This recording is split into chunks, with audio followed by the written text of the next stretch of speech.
こんにちは、稲香です。突然ですが、この写真どこかで見たことありませんか？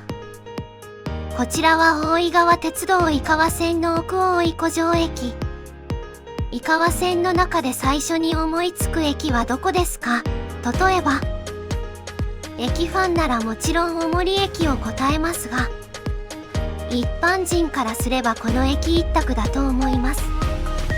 大井川鉄道を知らなくてもこんな感じの写真なら見たことあるという人も多いのではないでしょうか。でも冷静に考えるとこのアングル、当然列車から眺めることはできません。しかも見てわかる通り線路からそこそこ距離があります。多くの観光客はこの光景を見て大井川鉄道を知り訪問したいと考えるかと思いますが、列車で訪れても簡単にこの光景を見ることができません。ではどうすれば見れるのか。というわけで今回は奥大井湖上駅をご紹介いたします。あと運が良ければ見れるハイオータに嬉しいポイントもあります。このチャンネルでは鉄道や廃線、離島などの動画を金曜夜に不定期に投稿していますので、チャンネル登録、いいね、コメントいただけますと嬉しいです。それでは行ってみましょう。まずは奥大井湖上駅の沿革を見ていきましょう。奥大井湖上駅は1990年開業しました。ダム建設により井川線が新線へ移設され、アプト式となった際に同時に開業した駅になります。アプト式については大井川鉄道の値上げの動画でも解説しましたが、ここでも簡単に触れておくと、通常の鉄道のレールと異なり真ん中に歯型のレールを敷いて、車両側の歯車と噛み合わせることで急勾配でも上り下りできる仕組みになっています。厳密には歯車の形などでいろんな方式があり、アプト式はあくまでその一つなのですが、話が脱線するのでここでは深く触れないでおきます。このアプト式が井川線の最大の見どころではあるものの、奥大井湖上駅自体はアプト式区間にある駅ではありません。開業前ですが、過去の当駅周辺の様子を見ておきましょう。こちらは1976年の様子です。長島ダムができる前なので、川の水位が低いですね。後に駅ができる位置は、おそらくこの辺りだと思うのですが、そしてこちらが現在の様子。長島ダムができたことで様相がかなり変わっています。駅の周りに民家はありません。開業当初から観光を目的に設置された駅になります。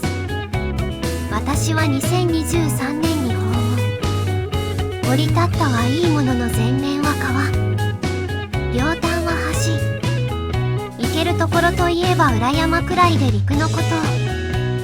ここまで見ると立派な秘境駅です。裏山登ってみましょう。カフェがありました。奥大井湖上駅を見下ろすことができるテラスになっています。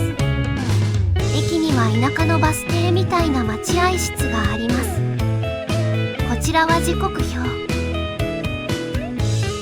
こちらは運賃表。そして圭太くんの立派な習字。周辺は人里離れていて電波が心配かもしれませんが、フリー Wi-Fi もあるのでハゲや三木谷でも安心です。他にはたまに見るカップル向け V 字型ベンチ。いつも思うけどこれがどれだけ集客に寄与しているのか疑問です。湖上と湖以上を無理やり掛け合わせてパワースポット化させている模様。下のマスコットたちすらイチャイチャしやがって。あとは絶滅寸前のタバコの自販機ではなく茶箱でした。静岡でよく見るやつですね。いや、普通に飲料の自販機が欲しい。こちらは井川方面。こちらは千頭方面です。そしてふと対岸に目を向けてみると、何やら橋がかかっていますね。これは井川線の旧線跡です。個人的にこれが一番見どころでした。ハイトンネルも見えます。かつて奥大井湖上駅の近くには旧線上に鵜沼駅という駅が存在しました。当時の映像を見るとハイレベルな秘境駅のような感じがして訪問できないのがとても残念です。ホームの痕跡はないみたいですが、線路も敷かれたままであり、渇水時は駅跡に訪問することが可能みたいです。ただ湖面に降り立つのがなかなか危ないみたいで、素人は近づかない方が無難です。さて、だいぶ前置きが長くなってしまいましたが、肝心の例のアングルはどうやって撮ることができるのか、駅からのアクセスを見ていきましょう。とはいえ撮り鉄が地勢みたいに山を登ったり、道なき道を進まないといけないわけではないのでご安心ください。まず奥大井湖上駅からの脱出方法ですが、この橋の横の通路を通ることになります。ちなみに駅の前後の橋の名前はレインボーブリッジ。こちらの開業が1990年、某所にある封鎖できない方の開業が1993年なので、こちらが元祖です。湖面を覗き込むとなかなかスリリングです。渡りきると結構急な階段を登らされる羽目になります。バリアフリーなんてものはありません。一休みして駅の方を眺めるとこんな感じ。この後さらに階段を下らされると駐車場に出ます。この辺りは写真撮ってなかったのでストリートビューで。私が訪問した際も車で来てらっしゃる方が結構いました。左側の坂を登ると県道に出ます。千頭方面に進みます。しばらくするとトンネルが見えてきますので、手前の旧道を進むと展望台がなんて特別なものはなく、旧道から眺めるだけです。この辺りにある看板が目印です。だいたい駅から20分30分くらいかかるので、列車で訪問する際は帰りの時間に注意が必要です。接岨峡温泉行きの最終列車で来ると20分程度しか滞在時間がないので、ここに来るのはまず無理です。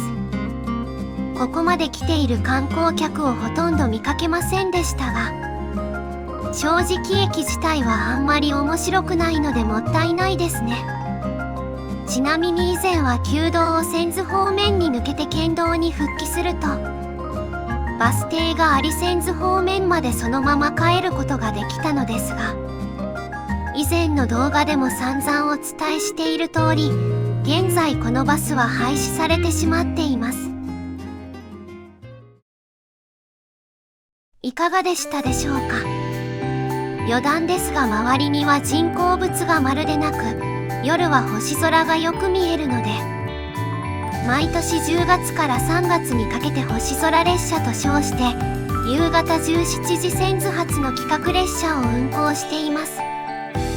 今年も運行されるとは思うのですが、以前の動画でもご説明した通り、ほとんどの列車が片道3500円と値上がりしてしまったので、星空列車も値上がりが予想されます。というか、もともと1940円で乗れたのは企画列車にしては破格だったのでは。今回から次回予告を入れてみたいと思います。次回は宗谷本線。ここ10年で大量の駅がジェノサイドされ、なおも止まらぬ宗谷本線の駅廃止。木の板が敷かれた1両分ほどしかないホーム、いわゆる板張りホームを持つ駅はすっかり少なくなってしまいました。なぜ廃止されてしまったのか、現役時代の様子を見ていきながらその理由を探りましょう。次回の動画もどうぞご視聴ください。